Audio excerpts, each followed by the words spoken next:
সালাত বা নামাজ জান্নাতের চাবি।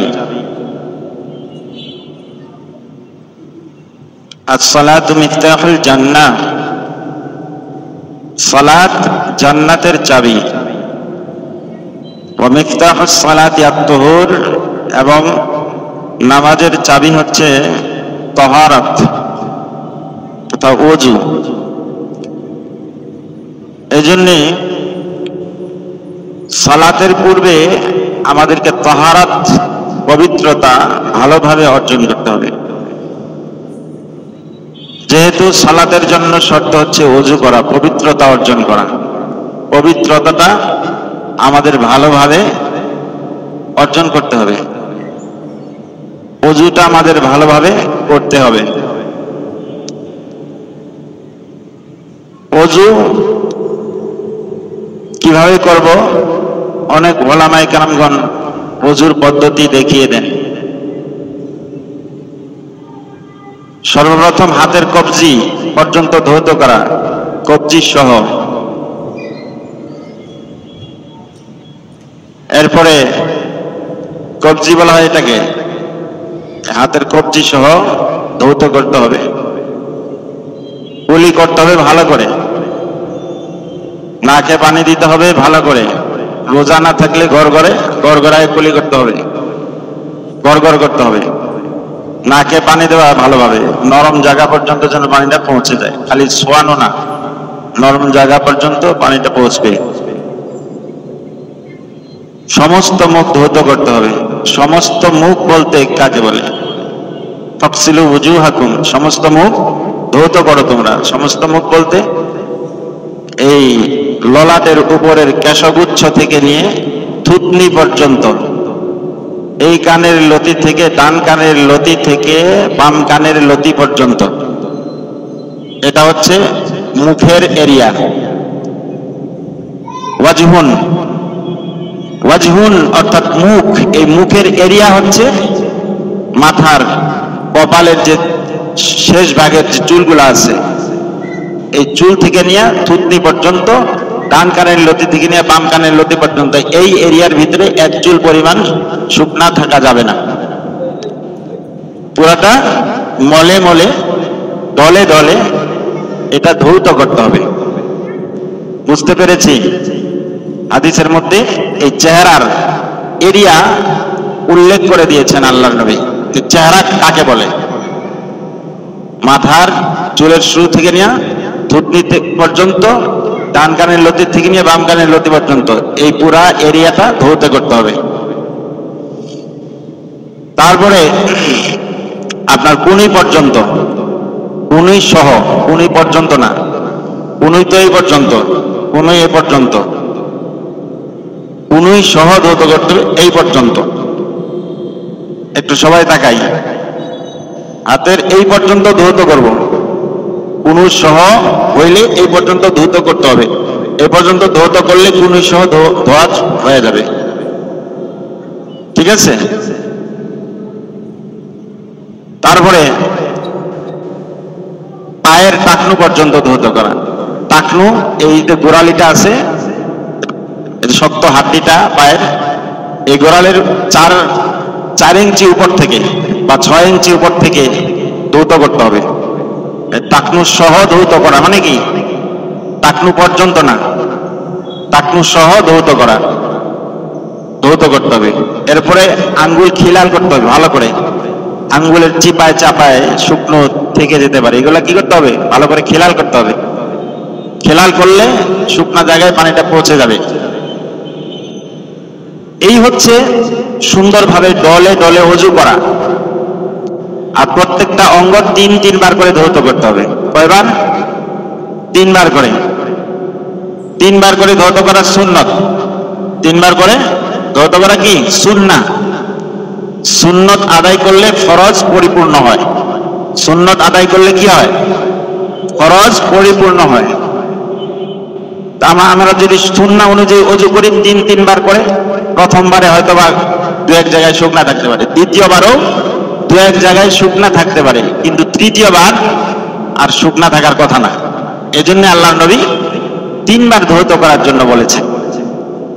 সুন্নতের যে মর্যাদা, সুন্নতের যে হিকমত কৌশল আল্লাহর নবী শিখিয়ে দিয়েছেন। সুন্নাহ অনুযায়ী ওযু করো, ফরজ মুকাম্মাল হবে, পরিপূর্ণ হবে। সুন্নত অনুযায়ী সালাত আদায় করো, তো ফরজ সালাত এটা পূর্ণতা লাভ করবে, পূর্ণভাবে নামাজটা আদায় হবে, সালাত আদায় হবে। এজন্য আল্লাহর নবী বলেছেন, মান আহসানাল ওযু ফায়ুবলিগু আও ইউসবিগু,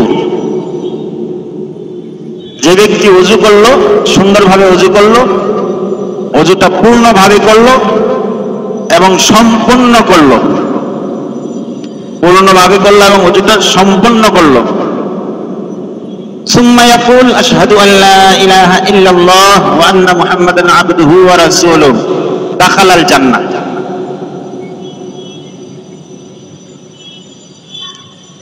ওয়া ইয়াদখুলুল জান্নাতা সামানিয়াতা আবওয়াবিন বিআইয়ি বাবিন শাআ। আল্লাহর নবী বলতেছেন, যে ব্যক্তি সুন্দরভাবে ওযুটা করলো, ওযু করার পরে ওই যে ওয়ালের মধ্যে লেখা আছে, ওযু করার পরে সে পড়ল আশহাদু আল্লা ইলাহা ইল্লাল্লাহ ওয়া আন্না মুহাম্মাদান আবদুহু ওয়া রাসূলুহু।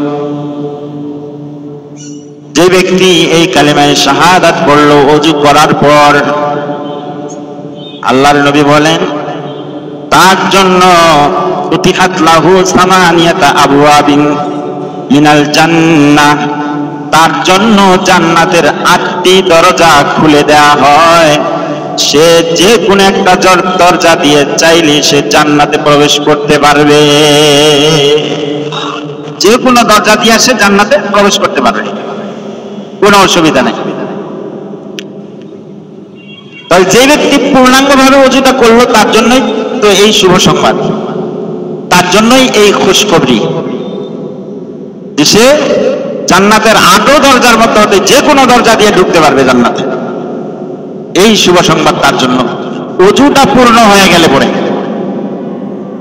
তারপরে সালাত যদি পূর্ণাঙ্গভাবে আমরা আদায় করতে পারি, আল্লাহ তাআলা কতই না সওয়াব আমাদেরকে দান করবেন, কতই না সওয়াব আজর আমাদেরকে আল্লাহ রাব্বুল আলামিন দান করবেন। এই জন্যই ওযুটা সুন্দরভাবে করবো ইনশাআল্লাহ, যেভাবে দেখাই দিলাম। আর যদি কেউ না দেখেন, না জানেন, এসে জিজ্ঞেস করে শিখতে হবে। কি করতে হবে? শিখতে হবে, জানতে হবে। মানতে হলে জানতে হবে, মানতে হলে কি করতে হবে? জানতে হবে। আমলের জন্য জানতে হবে কিভাবে ওযু করব। আমাদের মধ্যে তো অনেকে এরকম পাওয়া যায়, অনেক নামাজের ওযুই হয় না, অনেক আমাদের নামাজি ভাইয়ের কি হয় না, ওযু হয় না। নামাজ তো দূরের কথা, নামাজ হওয়া তো পরের কথা, তার ওযুই হয় না। 30 বছর ধরে ওযুই তা হয় না। এই জন্যই ওযুটা সুন্দরভাবে আদায় করবো ইনশাআল্লাহ। ইকামতে সালাতের অর্থ এটাও যে সুন্দরভাবে সে ওযুটা করবে। আর ইকামতে সালাতের অর্থ মান আহসানা ওযুআহুন্না ওয়া সাল্লাহুন্না লিওয়াক্তিহিন্না, সময় মতো নামাজ আদায় করতে হবে। যে ব্যক্তি নামাজটা আদায় করলো লিওয়াক্তিহিন্না, নামাজের সময় মতো, সময় মতো কি করা? নামাজটা আদায় করা। এই জিনিসটা আমাদের ভিতরে অনেক কমতি, যে সময় মতো আমরা নামাজ আদায় করতে অবহেলা করি। সময় মতো নামাজ আদায় করতে হবে। আল্লাহ রাব্বুল আলামিন কোরআনুল কারীমে বলতেছে, ইন্নাস সালাতা কানাত আলাল মুমিনিনা কিতাবাম মাওকুতা, নিশ্চয়ই নামাজকে ফরজ করা হয়েছে মুমিনদের উপরে নির্দিষ্ট সময়ে। সুনির্দিষ্ট সময়ে মুমিনদের উপরে নামাজকে ফরজ করা হয়েছে। সুনির্দিষ্ট সময়ে নামাজ আদায় করব, সালাত আদায় করব, সুন্দর করে ওযু করে, ভালোভাবে ওযু করে সালাত আদায় করব সুনির্দিষ্ট সময়ে। এমন নয় ফজরের নামাজ জোহরের আগে, জোহরের নামাজ আসরের সময়, আসরের নামাজ মাগরিবের সময় মাগরিবের নামাজ, এশার সময়। এমন ঠিক করবো না কাজ করতেছি, কাজ করতে করতে সালাতের টাইম হয়ে গেছে, নামাজের সময় হয়ে গেছে। এই সময় ওই কাজকে বলতে হবে, কাজ রে তোমাকে আমি পরে এসে করবো, পরেও করা যাবে কাজ, কিন্তু নামাজের সময় ওয়াক্ত চলে গেলে পরে নামাজ আদায় করা যাবে না। নামাজ কি করা যাবে না? পরে নামাজ আদায় করা যাবে না, কাজা হবে, আদায় হবে না। বলেন তো দেখি কি বললাম? কাজা হবে, আদায় হবে না। একটা সালাত আমার এক ওয়াক্ত নামাজ কাজা হয়ে গেছে, ঘুমের সময়টা ব্যতীত, কারো যদি ঘুম এসে পড়ে এর মাঝখান দিয়ে নামাজের টাইম চলে গেছে। আল্লাহর নবী বলেছেন ঘুমটা তো আল্লাহর হাতে, ইচ্ছা করে ঘুমায় নাই, ঘুমায় গেছে বা রাত্রিবেলায় উঠতে পারে নাই ফজরের সময়, ঘুমের টাইমে নামাজের সময়টা চলে গেছে। হঠাৎ করে দেখে খাই যাই সূর্য উঠে গেছে, হতাশ হয়ে গেছে। আল্লাহ নবী বললেন হতাশ হওয়ার কারণ নাই, ফাকানা ওয়াক্তুহু। আল্লাহ নবী বলতেছেন যে ঘুম থেকে যে জাগ্রত হইলা এটাই তোমার সময়, এটা তোমার কাজা হবে না। কিন্তু অলসতা করে তুমি যদি সালাত আদায় না করো, যে একটু পরে পড়বো, কাজটা করিলেই, কাজটা যেহেতু করতেছি কাজটা পুরা করে নেই তারপরে নামাজ আদায় করব, এই অলসতা করে ইচ্ছা করে এই নামাজটা যে আপনার কাজা হয়ে গেল, এটা আদায় হলো না, এটা কাজা হইল। এটা কি হলো? কাজা হইল। আদায় একটা, কাজা আর একটা। আদায় হলো সময় মতো কাজটা আদায় করা, আর কাজা হলো পরবর্তীতে পুরা করা, তারপরেও পুরা হইল কিনা সন্দেহ, এটার নাম কাজা। কথাটা বুঝতে পেরেছি আমরা? এটার নাম কাজা। এই জন্যই ইচ্ছা করে নামাজ কাজা না করা। সব সময় নামাজ আমরা আদা করব, কাজা করব না। নামাজ আমরা আদায় করব, ওয়াক্ত মতো নামাজ আদায় করব। ওয়াক্ত মতো সালাত আদায় করা কি ফরজ? ওয়াক্ত মতো সময় মতো সালাত আদায় করা কি? জোরে বলেন, আরো জোরে সবাই মিলে বলি। ওয়াক্ত মতো নামাজ পড়া কি ফরজ। দলিল ইন্নাস সালাতা কানাত আলাল মুমিনিনা কিতাবান মাওকুতা। সময় মতো নামাজ আদায় করতে হবে। সাল্লাহুন্না লিওয়াক্তিহিন্না, আল্লাহর নবী বলেছেন যে সময় মতো নামাজ আদায় করলো, এক সময়টা আরেক সময় না, এক ওয়াক্তের ওয়াক্তটা আরেক ওয়াক্তের সময় আদায় করলো এমনটি নয়, বরং ওয়াক্ত হয়ে গেছে তার সব কাজ ফেলে রেখে আল্লাহর ডাকে সে সাড়া দিয়েছে। আল্লাহর নবী সাহাবায়ে কেরামগণ সময় হয়ে গেলে পরে পাগল হয়ে যেত, কোন সময় মসজিদে যাব। এই জন্যই বুখারীর এক হাদিসের মধ্যে এই কথাটা এসেছে যে রাজুলুন কলবুহু মুআল্লাকুন বিল মাসাজিদ, ওই লোকটাও আরশে আজমের ছায়ার নিচে স্থান পাবে যে লোকটার মন সব সময় মসজিদের সাথে সম্পৃক্ত থাকে, সব সময় মসজিদের সাথে তার দিলটা সম্পৃক্ত থাকে। এই লোকটা সোজা জান্নাতে যাবে। আল্লাহর নবী সাহাবায়ে কেরামগণ কাজ শুরু করেছে, মনে করেন কাঠ কাটতেছে, কাঠুরে এক সাহাবী কাঠ কাটতেছে, কাঠ কাটার সময় কুড়ালটা উপরে উঠিয়েছে। কুড়াল চিনির নাম না? কুড়াল চিনি তো, অথবা কাঁচি মনে করেন, কাঁচিটা পোজ দিবে আর কি, ক্ষেতের আইলের মধ্যে ঘাস কাটতেছে মনে করেন, পোজ দিবে এমন সময় মুয়াজ্জিন বলছে আল্লাহু আকবার, আল্লাহু আকবার, আযান হয়ে গেছে। পোজ দিবে এমন সময় আযান হয়েছে, সে পোজ দেয় নাই, কুড়াল মারবে কাঠের উপরে, আযানের শব্দ এসে গেছে, আল্লাহর ডাকের শব্দ কর্ণগুহরে ঠেকে গেছে, লেগে গেছে। এমন সময় কুড়ালটা পিছেই ছেড়ে দিছে, আর সামনে আনে নাই। সুবহানাল্লাহ। এই কুড়ালটা পিছনেই ছেড়ে দিছে, কারণ আল্লাহর ডাক বড়, আমার কাজ বড় না।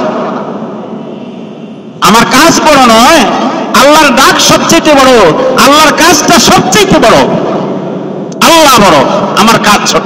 পৃথিবীর সব ছোট, সব কিছুই নিকৃষ্ট, আমার আল্লাহ বড়। কে বড়? আল্লাহ বড়। আর এমন সময় যদি কাজটাই আমি করতাম যে না গ্রুপটা শেষ হয় নাই, এই গ্রুপটা শেষ করেই যাই, এই কাজটা শেষ হয় নাই, কাজটা শেষ করে যাই, ওই সময় আমি মুখে এবং কাজে কর্মে বলতেছি যে না আল্লাহ বড় না, আমার কাজটাই বড়। নাউজুবিল্লাহ বলেন।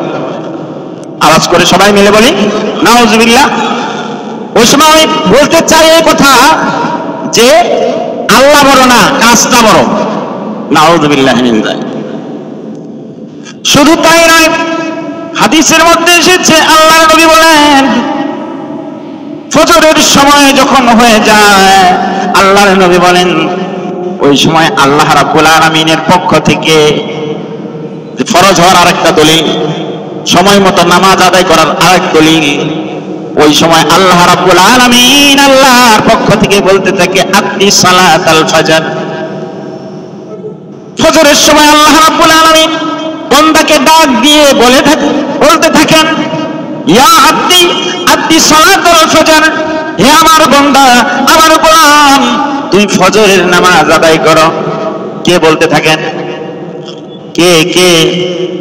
আল্লাহ বলতে থাকেন ও বান্দা ফজরের সময় হয়ে গেছে, ফজরের সময়ে তুমি ফজরের সালাত আদায় করো। আল্লাহ নিজে ওই টাইমে বলতে থাকেন। যোহরের সময় আল্লাহ রাব্বুল আলামিন বলতে থাকেন আদ্দি সালাতাজ যোহর, তুমি যোহরের সালাত আদায় করো। আসরের সময় আল্লাহ তাআলা বলতে থাকেন আদ্দি সালাতাল আসর, তুমি আসরের সালাত আদায় করো। মাগরিবের সময় আল্লাহ রাব্বুল আলামিন বলতে থাকেন আদ্দি সালাতাল মাগরিব, তুমি মাগরিবের নামাজ আদায় করো। এশার সময় আল্লাহ রাব্বুল আলামিন বলতে থাকেন আদ্দি সালাতাল ইশা, ও বান্দা এশার নামাজের সময় হয়ে গেছে, তুমি কাজ ছাড়ো, তোমার কাজ বড় না, আমি আল্লাহ বড়, আমার ইবাদতে তোমার মাথাটাকে নত করে দাও। আমি আল্লাহ বড়, তোমার কাজ বড় নয়, আমি আল্লাহর ইবাদত করো। ইকামতে সালাতের এটাও একটা অর্থ, সময় মতো সালাত আদায় করা। ওয়া সাল্লাহুন্না লিওয়াক্তিহিন্না, আল্লাহ নবী বলতেছেন খামসু সালাওয়াতিন ইফতারাদাহুন্নাল্লাহ, 5 ওয়াক্ত নামাজ, 5 ওয়াক্ত সালাত আল্লাহ রাব্বুল আলামিন ফরজ করেছেন। মান আহসানা ওযুআহুন্না, যে ব্যক্তি এই সালাতের ওযু সুন্দর মতো ওযু করবে, ওয়া সাল্লাহুন্না লিওয়াক্তিহিন্না, এবং সময় মতো সালাত আদায় করবে, সময় মতো নামাজ আদায় করবে, ওয়া সাল্লাহুন্না লিওয়াক্তিহিন্না, ওয়া তাম্মা রুকুআহুন্না ওয়া খুশুআহুন্না, এবং নামাজের রুকু এবং সাজদাগুলা সুন্দর মতো, কাওমাগুলা সুন্দর মতো আদায় করে, এবং খুশুর সাথে আল্লাহর ভয় এবং বিনয়ের সাথে নামাজ সালাত আদায় করে। কিসের সাথে? আল্লাহর ভয় এবং বিনয়ের সাথে, আল্লাহর ভয় এবং বিনয়ের সাথে সালাতটা আদায় করলো। ওয়া তাম্মা রুকুআহুন্না, নামাজের রুকু পরিপূর্ণভাবে আদায় করলো, পরিপূর্ণভাবে নামাজের রুকুটা আদায় করলো। কিন্তু আমি তো নামাজেই জানি না, রুকুটা পরিপূর্ণভাবে আদায় করবো কেমনে? পরিপূর্ণ রুকু কাকে বলে এটাই তো আমি জানি না। এরকম বহু আমরা নামাজি আছি যে নামাজের কি জানি না, নামাজের ভিতরে যে ছানা আছে, নামাজের ছানাটাই জানি না।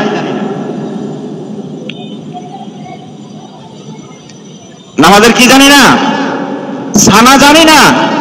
আমি বহুজনকে জিজ্ঞাসা করছি, তো ছানা কি জিনিস বুঝেই না। শুদ্ধ তো পড়ার কথা, পড়তেই পারে না। নামাজের কি জানে না, ছানা জানে না, ছানা কি জিনিস এটাই বুঝে না। সুবহানাকাল্লাহুম্মা ওয়া বিহামদিকা ওয়া তাবারাকা ইসমুকা ওয়া তাআলা জাদ্দুকা লা ইলাহা ইল্লা আনতা। শুরুতে আল্লাহু আকবার নিয়ত করার পরে কি পড়তে হয়? জোরে বলেন, কি পড়তে হয়? ছানা পড়তে হয়। এই ছানাটা শুদ্ধ করে পড়তে, ছানা পড়া ওয়াজিব। নামাজের ভিতরে ছানা পড়া কি ওয়াজিব, সুন্নতে মুআক্কাদা। ছানাই জানে না। আমি অনেককে জিজ্ঞাসা করছি, নামাজের ছানা জানে না। সূরা কেরাত তো দূরের কথা, এগুলো জানতে হবে না ভাই? জানতে হবে না? আমল করতে হলে তো জানতে হবে।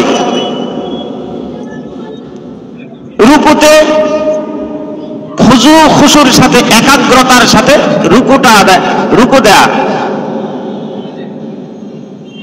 তসবিহ পড়লো কি পড়লো না, উঠা সারা একবার পড়ছে কিনা সন্দেহ। কমপক্ষে 3 বার পড়া সুন্নত, 5 বার পড়া সুন্নত, 7 বার পড়া সুন্নত। কিভাবে পড়তে হবে এই পদ্ধতিও রাসূল আমাদেরকে জানাই দিয়েছেন। সুবহান রাব্বিয়াল আযীম, সুবহান রাব্বিয়াল আযীম, সুবহান রাব্বিয়াল আযীম। কয়বার হলো? 3 বার। এখন এর ভিতর দিয়ে যদি আপনি 32 বার পড়ে ফেলেন সুবহানাল্লাহ সুবহানাল্লাহ সুবহানাল্লাহ, আপনি আসছেন আল্লাহর দরবারে। আপনি তো মনে হয় কাজের ভিড়ে অনেক কিছু, মানে বাথরুমের টয়লেট করছে কিনা সন্দেহ। এমন কেন? আমি নিজে উপস্থিত হইলাম, নামাজে উপস্থিত, সময় যাইতেছে, আল্লাহর কাছে হাজিরা দিলাম, এখানেও তালিবালি আমি করবো কেন? একটু 2 মিনিট সময়টা নিয়ে নামাজটা একাগ্রতার সাথে আদায় করি।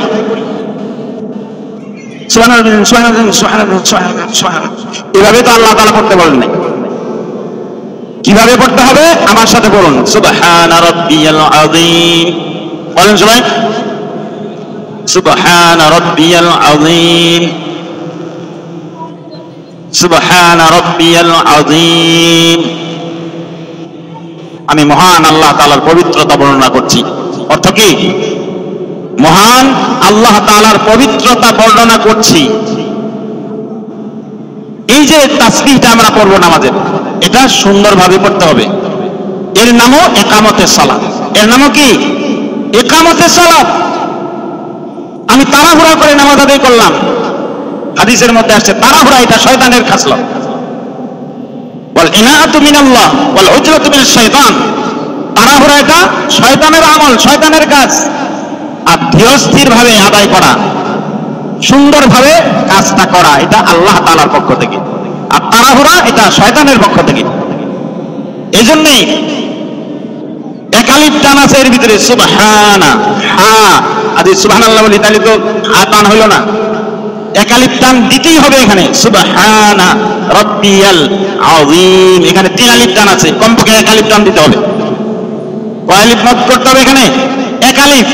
আযীম, সুবহানা রাব্বিয়াল আযীম, সুবহানা রাব্বিয়াল আযীম। সাজদাতে সুবহানা রাব্বিয়াল আ'লা, সুবহানা রাব্বিয়াল আ'লা, সুবহানা রাব্বিয়াল আ'লা। আমি উচ্চ মর্যাদা সম্পন্ন প্রভুর পবিত্রতা বর্ণনা করছি। সাজদার তাসবিহ। কিসের তাসবিহ? সাজদার তাসবিহ। খুশু খুজুর সাথে আদায় করবো তো ইনশাআল্লাহ। আমরা এইভাবে সালাত আদায় করবো ইনশাআল্লাহ। বলেন সবাই। এর নাম হচ্ছে সালাত। হযরত লুকমান আলাইহিস সালাম নিজের ছেলেকে নসিহত করতেছেন সূরা লুকমানের ভিতরে। আয়াত পড়েছি আমি, ইয়া বুনাইয়া আকিমিস সালাহ। লুকমান আলাইহিস সালাম তার বৎস ছেলেকে বলতেছে, হে আমার ছেলে, আকিমিস সালাহ, আকিমিস সালাহ, সালাত কায়েম করো। সালাত কায়েম করার অর্থ কি? ইকামতে সালাতের অর্থ কি? এর কিছুটা আজকে আমি বললাম। এইরকম নামাজ হবে জান্নাতের চাবি। সুবহানাল্লাহ বলেন সবাই, আওয়াজ করে বলি সবাই। এইরকম নামাজ কি হবে? জান্নাতের চাবি হবে। আর তাড়াহুড়া মুরগার ঠোকরের মতো দিয়া গেলাম, পূজাই দিলাম আল্লাহর কাছে, না আল্লাহ তোমার কাছে আসছিলাম আমি, এই নামাজ জান্নাতের চাবি হবে না। আল্লাহ রাব্বুল আলামিন যেই নামাজ, যেই সালাত জান্নাতের চাবি হবে, ওই সালাত আমাদেরকে আদায় করার তৌফিক দান করুন। সকলে বলুন আল্লাহুম্মা আমিন। আওয়াজ করে সকলে মিলে বলুন আল্লাহুম্মা আমিন।